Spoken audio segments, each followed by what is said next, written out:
Hey, Facebook. I hope you guys can see me, and I'm going to just give everybody a little time to join in. So if you can see me and hear me, could you just type to me and let me know so that I understand that you're on board? I appreciate that. We're going to be talking today about some things that are going on in the news. Um, Dallas, Texas, Arlington, Texas. There's some other things that I'm bothered by, but there's a lot of chatter that's going on right now on social media about this Dallas police officer, Amber Geiger.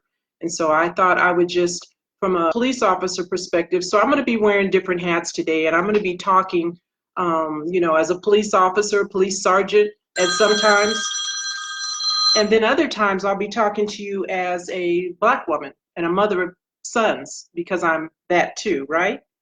So there's a lot of chatter going on right now, and I can see Khalil, Anthony, Nate, Denise. Thank you for joining me. I really appreciate that. Vincent, Roderick. Hey, hey, Rod. Welcome. I see you. Herbert, um, Scott, Harrison. Is that little Scott from 94th Street, Harrison? Um, yeah, there's a lot of chatter going on social media. So I just want to talk about the things that are really most concerning to me about the possibility of an acquittal, to be quite honest with you, in the case of Amber Geiger, and the reasons why I think that that's even possible.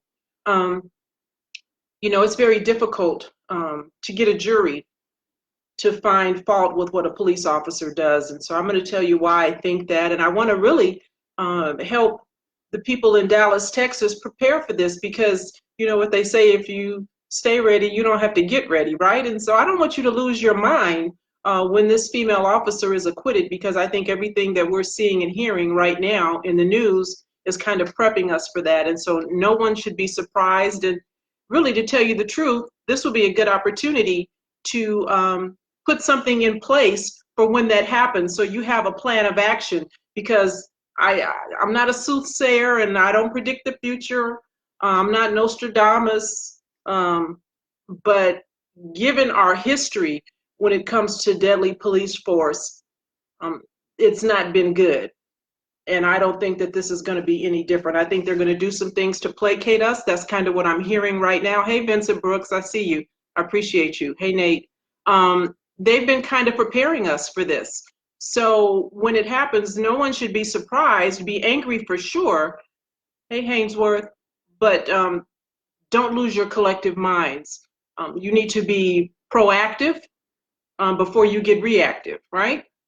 So why don't we start off talking about this police shooting in Dallas, Texas with Amber Geiger.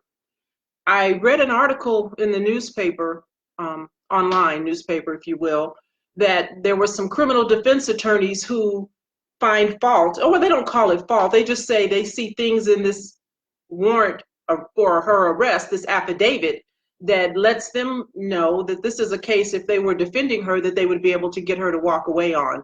And understand, a defense attorney, that's his job, is to get you off, right?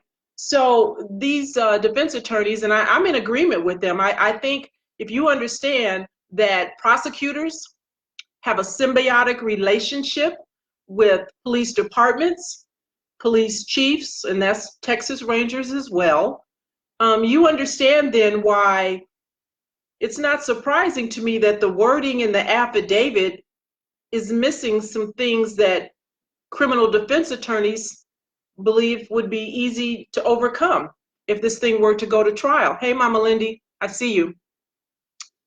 One of the things that they talked about, these criminal defense attorneys talked about, was the fact that not so much what the affidavit says for her arrest, but actually what it didn't say. And what it didn't say it didn't have anything to do with recklessness, or it didn't have anything to do with, Terrence, I see you calling me, dude. I'm on Facebook Live. If you're here, come on over.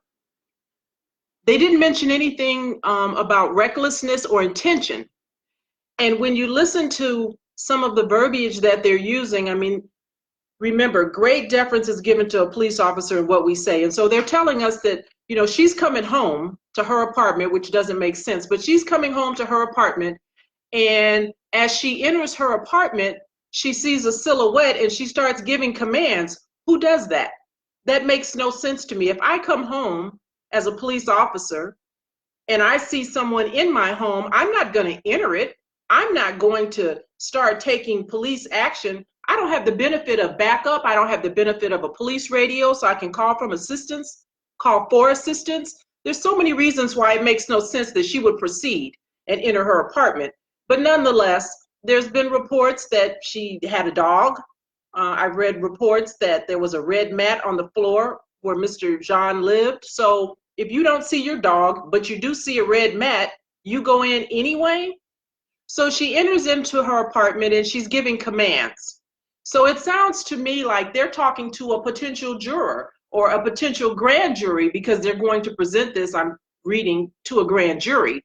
And if the grand jury hears, it sounds reasonable to a civilian, because ultimately, if this thing goes to court, if there's an indictment, she has to be found guilty beyond a reasonable doubt. And so it sounds reasonable as a defense if, as a police officer, I'm giving commands to a alleged suspect, if you will, to stop doing a thing, and they don't stop doing it, then I take the next step. I do whatever it is that I need to do to make myself safe, So she's giving the commands, the silhouette doesn't respond, and why would he? Because he's in his own house, if it happened that way, and I don't think it happened that way, but let's just go along with their version. She's giving commands, he doesn't respond, and so then she fires her gun. I think it would be very hard to convince a jury of her peers that that was not reasonable, that she didn't have sufficient cause to be concerned coming home and finding someone in her house. So I think they're paving the way for us, and I think it would make good sense to be prepared and be thinking like that, and then be thinking about what you want to do down the road. Now, how did we get there? How did we get to this symbiotic relationship where the Texas State Rangers creates an affidavit to a prosecutor that is kind of weak to begin with? Well, we got there because Chief Renee Hall relinquished control of the investigation. If I'm a police chief, I'm a Black woman, and this is a big deal, I'm brand new to the state, I'm not going to relinquish my investigation, because who better than me to make sure it gets handled the right way? I've got questions. Personally, I have questions. And so if I have questions as a civilian, when I put on my sergeant hat or my chief of police hat, if that's who I am, I want to make sure that those questions are asked and answered. And I can't trust and depend on the Texas State Rangers to ask the questions that are important to me. And when those questions are asked and answered, I may have follow-up questions. And so I can't trust that they're going to cover this thing the way that I want it to be covered. And so I would have never relinquished my investigation over to an outside agency. Now, I've talked to some people that are there on the ground in Texas, and they're saying that Chief Hall was under some pressure from the city manager. And as I talk about these various people, understand that some of these are appointed positions and some of these are elected officials. And so you need to make your vote, your protest. This is a midterm election. And if these people that are making these decisions and allowing these things to happen are elected officials, then you need to be making sure that they get on to another position and you put somebody in that place who values your life and has a similar interest to the things that are of concern to you. But anyway, so back to the city manager who may have given Chief Hall some grief and pressured her into turning this investigation over to the Texas State Rangers. I mean, I get it. Listen, she's an outsider, and that's the problem when you come into an agency and you didn't grow up on it and you don't know the little nuances and the ins and outs. And more importantly, you don't have a support team. You don't have somebody who can tell you what you need to know. You don't have somebody when you're from Detroit who can tell you historically who the Texas State Rangers are. And if you have an option, maybe that's not the group you want to relinquish control of your investigation to. But she didn't have that. And knowing that, or believing the information that I'm getting, that she was pressured by the city manager, I wouldn't have relinquished it. He would have had to fire me. I would have held a press conference regarding that. And he would have had to fire me on TV in front of everybody, because I'd be yelling to the rafters, and I'm not going to relinquish this investigation. I'm going to handle it, and here's why. And I would have stuck to that. So there's just so many things that are problematic with regards to Chief Hall. And one of the other things that she said, and I hate to do sister girl to sister girl, I really don't want to pile up on her, but you know, the other thing for me is that sometimes, and I'm not saying that's the case in this instance, but sometimes because you see somebody who looks like you, who's Black, and is a police chief, you think that they're going to do the right thing. But it's been my experience that Black folks who speak the way that I do don't get to breathe that special air up there in Chief of Policeville. They just don't promote you.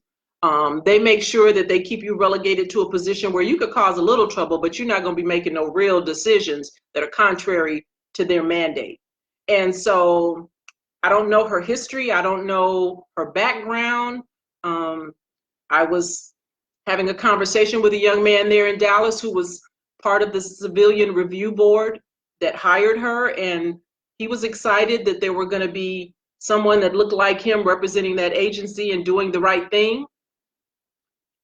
I'm hopeful that she will down the road, but this thing is so huge.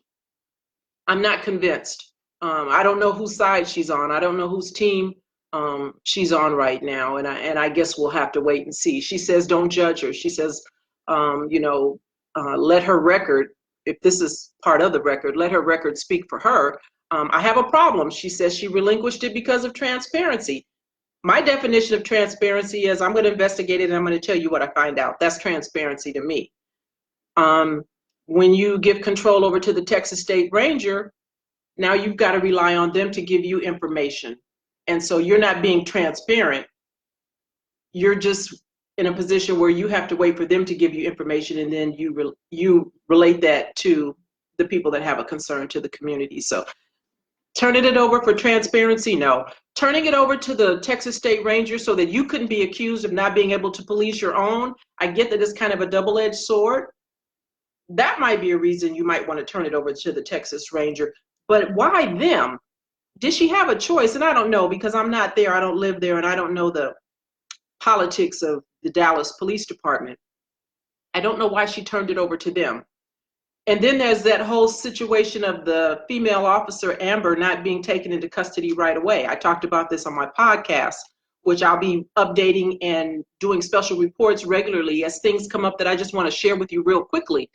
But the fact that she wasn't taken into custody right away was problematic for me. I talked about, you watch 48 hours. I do marathons on the weekends sometime, and police have no problem taking you to the police station and hanging on to you for hours when they want to interrogate or interview you regarding a homicide. So how was this young lady able to go in, give a vial of blood, and then go home? She was able to do that because the Texas State Rangers are friendly. She went home, and they told us, and if you listen to what's being said, and you listen carefully, they'll kind of project to you what's going to happen. What they said was that they were interviewing her and getting more information. To a regular person, it sounds like they were getting more information relative to the shooting, relative to how it happened, why it happened. But they didn't say what information they were waiting to get. We now know the information that they were waiting to get was, you got your bail money yet? Are you good?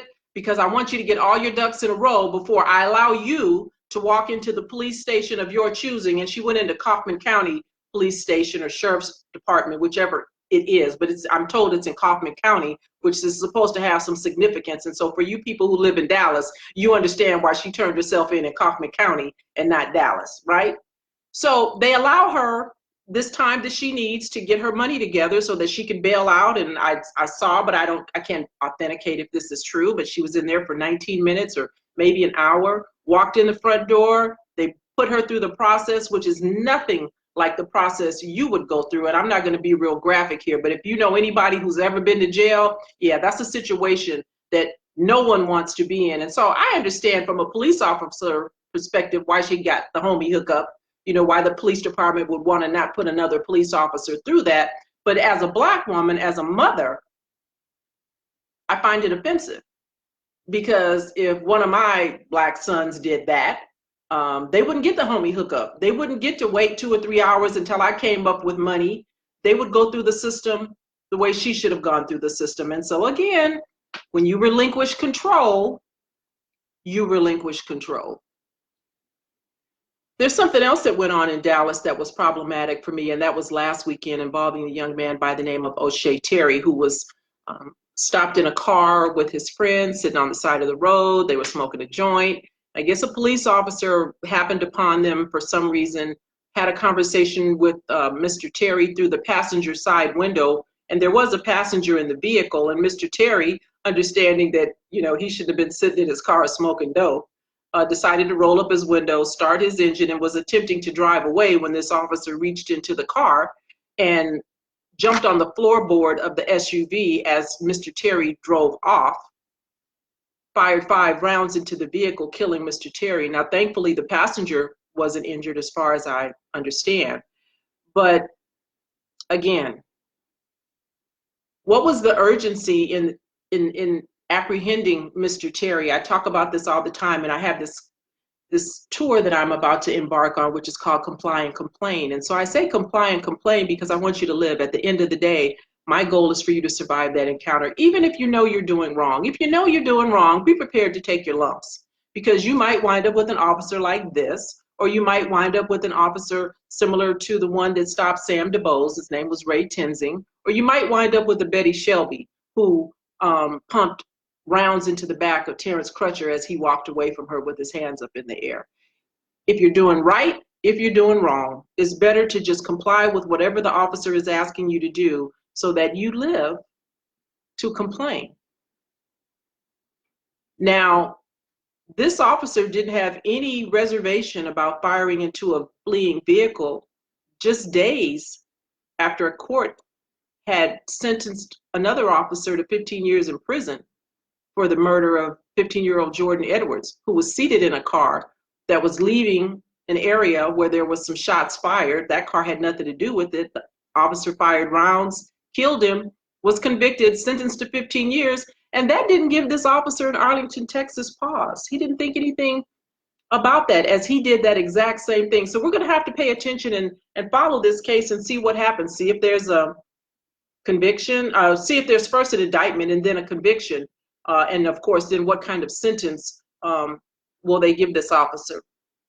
What kind of value will they put on the life of O'Shea Terry? Because I understand he had a criminal record, and you know that's one of the things that they like to do, is dirty up the victim, if you will, and say somehow that they did something that warranted, or because he's a bad actor, because he had a criminal record, because he had marijuana in his car, that somehow he got what he deserved. And oh, by the way, Mr. Terry had a Glock in the car too, but the officer didn't know any of that when he stopped him. He had no idea what was going on. This was all stuff that he found out after the fact.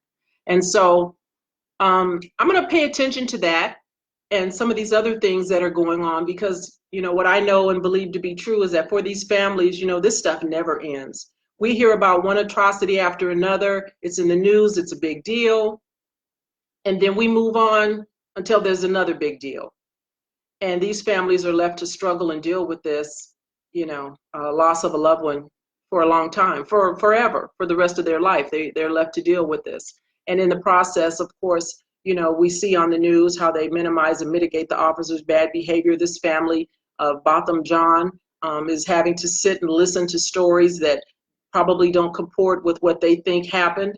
And, you know, they have a voice through an attorney, but it's got to be very difficult. I couldn't imagine that. So I'm going to continue to monitor what's going on, and I'm going to report it as I see it, and I'll be reporting it based on what I think should have happened then and what should be happening now.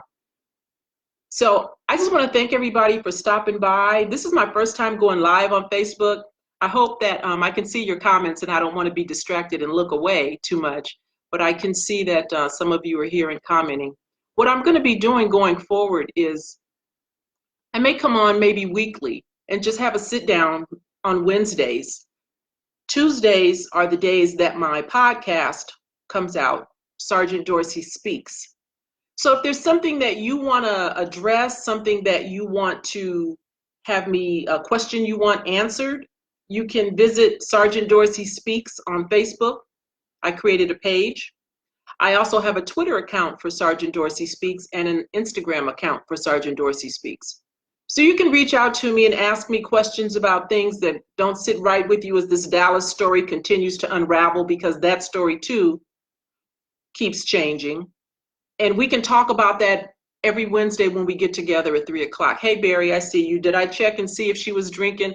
What I'm told is that they gave her they took blood, and I haven't heard anything reported that she was drinking. And since she had just gotten off work, my guess would be that she hadn't been drinking. She had just left work. And that's another thing that they're talking about, that she had just ended this 15-hour shift and she was so tired and so exhausted, but she remembered to do everything relative to getting off work, right? She remembered how to take her clothes. Well, she didn't take her clothes off. She kept her uniform on, and I don't know why she did that.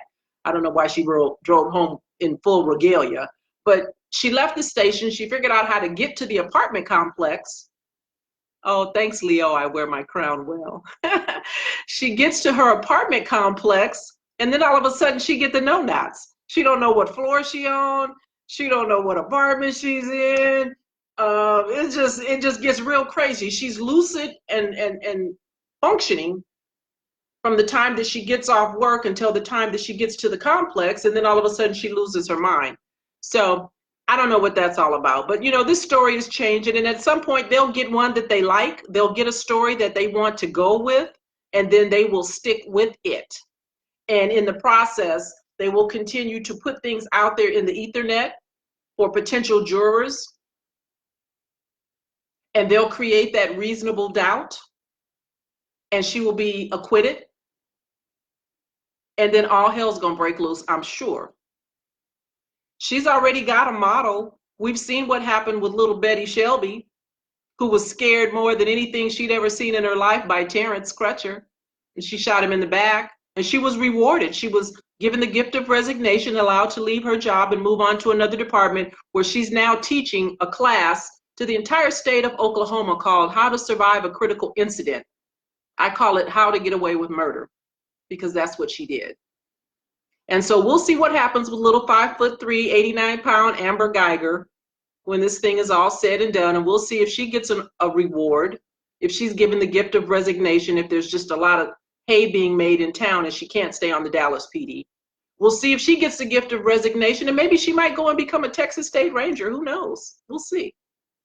So we'll do this again. Hey, Woody Broussard. Hey, hello. How are you? Mary Mosier, I see you, sis. I appreciate you stopping by. We'll do this again. We'll do this. We'll do it next Wednesday. And like I said, if there's something that you want to know, if there's something, a question that you have, Joanne Hollis, how about the state attorney general handle? I don't know the politics, Joanne, in Texas, so I don't know if that's even a possibility. I think it's a done deal. They've already given it to the Texas State Rangers. So I don't see, even if Renee Hall wanted to take this thing back, I think now it's a done deal, it's a wrap. So we're just gonna have to ride this thing till the wheels fall off and see what happens ultimately in terms of how they adjudicate this crime. But we'll do this again next Wednesday.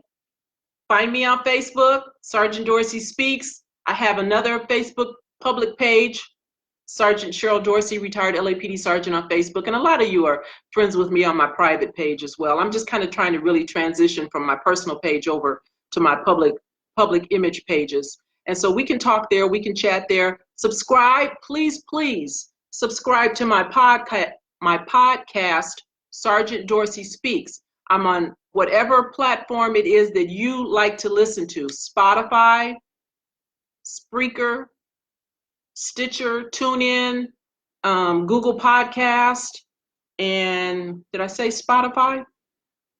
You can find me. So I need numbers. I need you to subscribe and listen, because I understand that what I'm saying is of interest to you. But in order for me to expand my reach, if you will, I need numbers. Because if I can't show that people are listening and interested, and I know you are, because you don't find, there's not another police officer out there that speaks the way that I do. I know that, right? So if you appreciate what I say and do, and you want to help me broaden my reach and get my message out to more people, then I need numbers. I need you to like Sergeant Dorsey Speaks on Facebook. I need you to subscribe to Sergeant Dorsey Speaks on the podcast platform of your choice. And hopefully we'll be able to do this again, and we'll be able to do it more, and we'll be able to do it on a bigger scale. Hey, Tony, I see you, Tony Breedlove. Thank you so much for stopping by. Next time I'll spend a little more time saying hello to folks when you guys come on. This is all very new to me. This is very cool. Have not done this before. Betty Shelby hired by another agency. Right, Kent? Yeah, she was hired by another agency, and she's an accredited teacher in the state of Oklahoma. So that means she's getting paid, right? Because when you get a contract to teach police in an entire state, I couldn't even get a contract to teach LAPD. What I'm saying to you right now, I can't get the chief of police on LAPD to have a conversation with me. But this heifer killed somebody because they scared her, and she gets an accreditation and a contract to teach an entire state. It's outrageous. But we'll talk a little bit more about that and others when we next meet. So until then, as I say on my Sergeant Dorsey Speaks podcast, be good and be safe. Bye-bye.